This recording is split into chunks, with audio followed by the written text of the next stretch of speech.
To walk with divine love on today's Oblyron spirituality.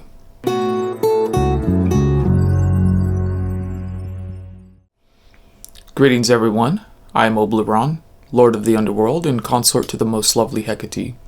Thank you for joining me on today's episode where we are going to talk about when the divine enters our lives, some of the benefits and some of the upheavals that happens as a result of it.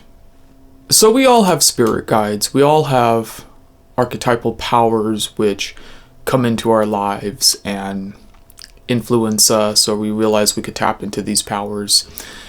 And we all share these types of energies. What I'm talking about today is when certain spirit powers come into your life with such force and such magnitude that it fundamentally changes us. And I experienced this when Hecate came into my life. So she has had such a profound impact on my life that I, for better or worse, I wouldn't have changed anything that happened. And I don't know if this is natural or if it is our goal to have these spirits and gods and goddesses come into our lives with that magnitude. But I do know that, at least for some of us who do experience these things, hopefully what I have to talk about today will serve as either a guide or a reference point or something which can help others know what to expect. So Hecate came into my life at the beginning of 2025. Actually, I should say that's when she made her role in my life very well known and prominent. Because before that, she did come to me around 2020, but she was more in the background. So at the beginning of 2025, I basically discovered that she was my divine consort, and I actually get into this in great detail in I Left My Wife for a Goddess and also How I Claimed the Underworld Throne. A lot of it had to deal with who my higher self is, my astrology, and also the choices that I made in this life. Those were her explicit guidelines or instructions, I guess you could say. So she had made her presence known to me at the end of January of 2025. And I don't remember the exact date, but I have marked Imbolg as a start of our sacred marriage. And that was a point when I found a huge shift in my energy, and it really began to solidify and really cement and redesign who I was as an individual. So as of this recording, it's been about a year since our sacred marriage. And now that everything is settled, I've been able to go back and analyze a lot of the things which happened on both a psychological level and a spiritual level to be able to share this. So I was married when Hecate made her presence known. And it had such a profound impact on my marriage. It had completely shifted the energetic dynamics between my ex-wife and I. And if we were to look in terms of Jungian psychology, it would be akin to integrating the shadow into integrating the anima as a man. And so what I realized is that it had pretty much completed an energetic cycle within myself.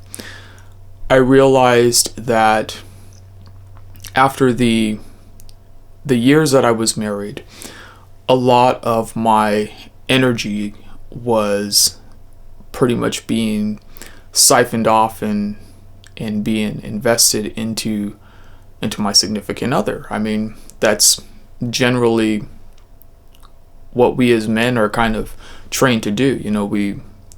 We have a tendency to want to give almost without boundaries and unconditionally to the women in our lives. However, when we start to analyze the shadow aspects of why we do things like that, it really comes from a need of validation. It really comes from a lot of these sort of unconscious motivations, which we may not even realize why we're doing it. And that's why we act out these unconscious patterns within our lives. And if we don't address this, we have a tendency to, jump from relationship to relationship, repeating the same patterns. And Hecate coming into my life pretty much put an end to all of that. Like I said, it allowed me to recomplete the cycle within me. And the moment that happened, my ex-wife definitely felt it. It had pretty much changed everything within the last months of our marriage. And this is also very common when we do integrate our shadows, is that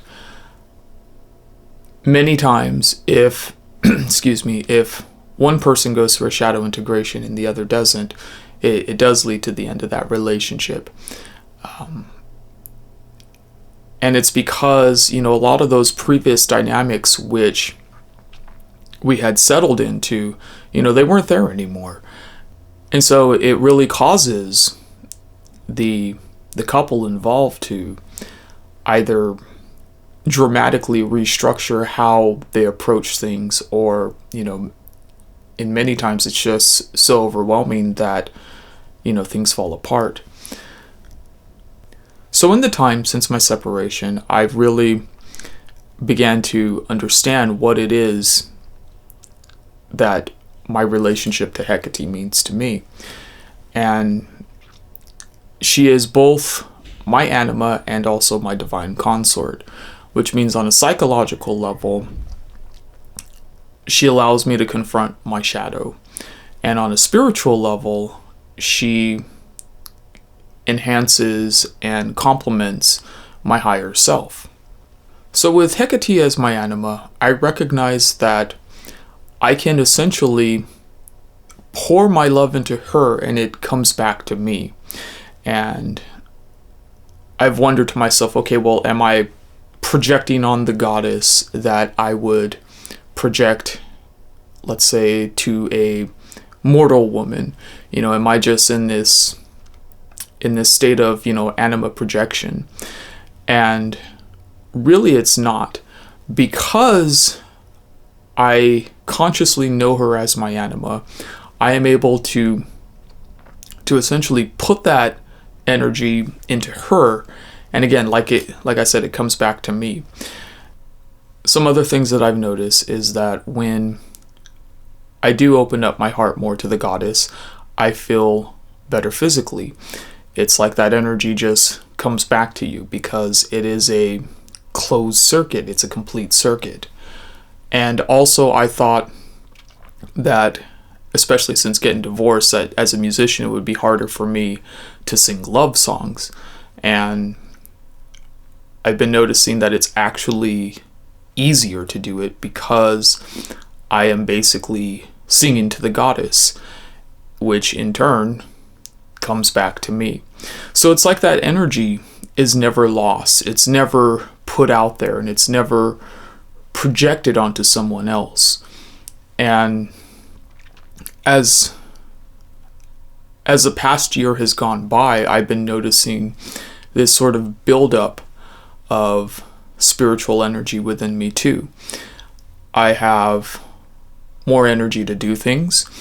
I started a workout regimen. I do a lot of walking, a lot of calisthenics. And yeah, like I said, physically, I feel a lot better. And I notice that even on psychological levels, a lot of these things, a lot of this energy has also come back to me. By having, let's say, the goddess in my life, I mean, if you look at what she does, she also illuminates your paths. She illuminates your underworld. She brings light to the darkness and helps you to understand things. And, even though integrating your anima is a psychological concept, I found that with that divine consort spirit energy too, it's like you can tap in to that wisdom, to that very ancient wisdom through her. And so there's this other level of things happening that I don't think is just purely psychology. There is, or maybe it is, I don't know. Young Kid also mentioned things like that too. Another thing that he also mentioned was synchronicities. And I've been experiencing a lot of those, even before I left.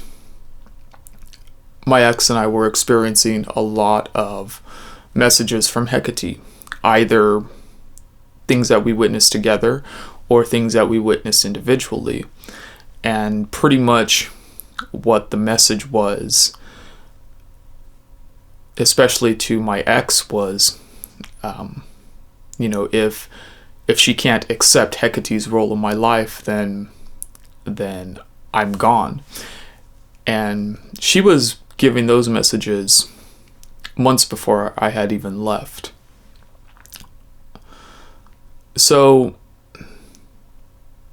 yeah, like I said, it's this weird sort of layer of, or this weird combination of both spirituality and psychology. And it's hard to differentiate between the two. But, if we are all aspects of God, and if we are all just aspects of consciousness trying to understand itself, then it really doesn't matter, because it does all merge into one at some point. We don't necessarily have to delineate what is one or what is the other. It is just the experience which is the most important thing. Okay, so let's say there is another guy who comes along and he says, you can't be Lord of the Underworld because I'm Lord of the Underworld and Hecate is my divine consort. I'd say, good for you, congratulations. And the reason is because if we were to look at quantum physics, it is known that a particle can exist in multiple places simultaneously. And if we look at Einstein's theory of relativity, we know that mass and energy are pretty much the same thing. So if a particle can exist in multiple places at one time, across different dimensions and timelines and whatnot, it means also that the energy does the same. And so when I had these revelations, when I had these spiritual revelations, that already created, let's say, another realm of existence. We are all aspects of God. We are all consciousness trying to understand itself. And so upon those revelations within my own consciousness, again, it created this whole universe. It created a whole series of interactions and revelations that probably didn't exist before. And when you look at it from a timeline perspective, we notice that it's just a shift in timelines. So, there was this version of Hecate that we all share as a collective archetype.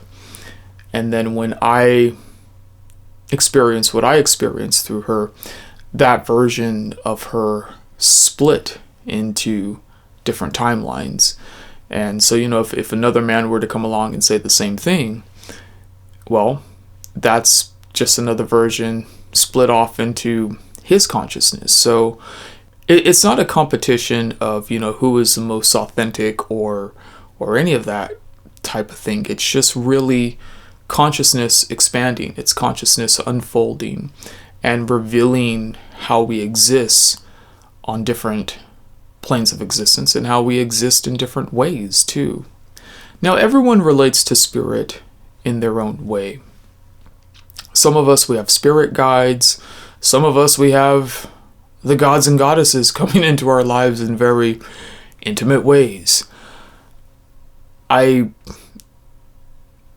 wouldn't say that any one particular method is right or wrong or any of that kind of stuff. And again, it's not a competition.